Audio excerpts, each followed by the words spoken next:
Hello guys, ഇത് കണ്ടോ? തുണിക്കടയിലൊന്നും വലിച്ചിട്ടതല്ല കേട്ടോ, ഇതെൻ്റെ റൂമിൻ്റെ അവസ്ഥയാണ്. തുണികൾ മടക്കി വെച്ചിട്ട് കുറച്ച് ദിവസമായി പറഞ്ഞാൽ ഷെൽഫിൽ കുത്തിത്തിരികി വെക്കുകയായിരുന്നു കേട്ടോ.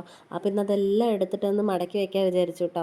ഇതാ ഈ വ്യക്തിയാണ് കേട്ടോ എല്ലാം വലിച്ചിരുന്നത്. മടക്കി വെക്കുന്ന സ്വഭാവം ഞാൻ നിർത്തിയത് ഇവൻ കാരണമാണ്. എന്താ വെച്ചാൽ ഡോറില്ലാത്തതുകൊണ്ട് വലിച്ചിടും. ഇപ്പോൾ ഇതാ ചീച്ചി ഒഴിച്ച് വെച്ചിട്ടുണ്ട് കേട്ടോ തുണിയിൽ. കുറച്ച് തുണി അങ്ങനെയും പോയി ഇപ്പോൾ. പിന്നെ ബാക്കിയുള്ളതൊക്കെ മടക്കി വെക്കുന്നുണ്ട്. അവന് ഞാൻ ടി വി ഇട്ട് കൊടുത്തിട്ട് അവിടെ ഇരുന്നോ പറഞ്ഞ് വിട്ടാക്കിയിട്ട് കേട്ടോ. ഇനി എപ്പോഴാണ് വരികയെന്ന് അറിയില്ലേ. എന്നിട്ട് തുണിയൊക്കെ മടക്കി വെച്ച് വേഗത ഉള്ളിൽ കയറ്റി വെക്കുന്നുണ്ട് കേട്ടോ. അപ്പോഴേക്കും വന്ന് തോളിൽ തൂങ്ങാൻ തുടങ്ങി കേട്ടോ. എന്താ പറയുക ചെയ്യണത്, നിന്നിട്ട് 1 2 3 പറഞ്ഞ എണ്ണിക്കഴിഞ്ഞിട്ട് ഒറ്റ ചാട്ടാണ് കേട്ടോ തോളിലേക്ക്.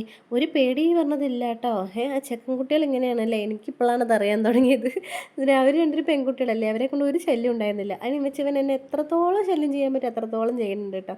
പക്ഷെ ഞാനും എൻജോയ് ചെയ്യുന്നുണ്ട് കേട്ടോ. ഇവരിപ്പോഴല്ലേ ഇങ്ങനെയൊക്കെ ചെയ്യുള്ളൂ, അതൊരു സന്തോഷമല്ലേ. നമ്മളെ മൈൻഡ് ചെയ്യാൻ ആരെങ്കിലും ഉണ്ടാകുമ്പോഴല്ലേ, എനിക്കതാട്ടോ ഇഷ്ടം. നമ്മളാരെങ്കിലും അവിടെ ഉണ്ട് എന്നുള്ളത് മൈൻഡ് ചെയ്യണം.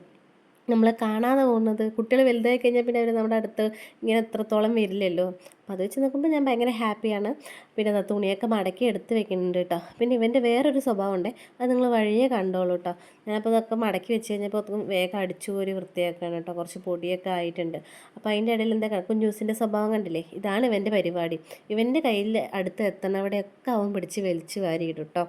പിന്നെ കുറേ കഴിയുമ്പോൾ ഒരു ദിവസം അതുപോലെ അവൻ്റെ ഡ്രസ്സൊക്കെ ഇങ്ങനെ വലിച്ചിട്ട്, അപ്പോൾ ഞാൻ എന്ത് ചെയ്തു, അതൊക്കെ എടുത്തിട്ട് ഫുൾ ഹാളിൽ കൊണ്ടുപോയിട്ടോ. നിൻ്റെ ഡ്രസ്സൊന്നും ഇനി വേണ്ട, ഇനിയൊക്കെ കൊണ്ടുപോയി കളയാൻ പോകണ പറഞ്ഞിട്ട്. അപ്പോൾ വേഗം പേടിച്ചിട്ട് അവൻ ഷെൽഫിൻ്റെ ഉള്ളിൽ കൊണ്ടുവന്ന് കുത്തിത്തിരികി വെച്ചു കേട്ടോ. അപ്പോൾ ഞാൻ ഇവരുടെ ഡ്രസ്സൊക്കെ ഈ കുത്തിത്തിരികി വെക്കലാണ് പരിപാടി. മടക്കി വെച്ചിട്ട് കാര്യമില്ല, ഇതല്ലേ അവസ്ഥ.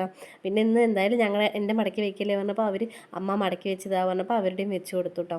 അപ്പോൾ ദാ ഈ ഭാഗമൊന്നും നല്ല ക്ലീനാക്കി വൃത്തിയാക്കിയിട്ടുണ്ട്. ഇനിയിപ്പോൾ ഈ അലമാരകളുടെ പോലെ അതിനപ്പുറമാണേ, അത് നമുക്ക് വേറൊരു ദിവസം കാണിച്ചു തരാം കേട്ടോ. അപ്പോൾ ഇന്ന് ഇത്രയേ ഉള്ളൂ. എല്ലാവർക്കും tata, bye bye, see you. ഇഷ്ടപ്പെട്ടിട്ടുണ്ടെങ്കിൽ സബ്സ്ക്രൈബ് ചെയ്യണേ.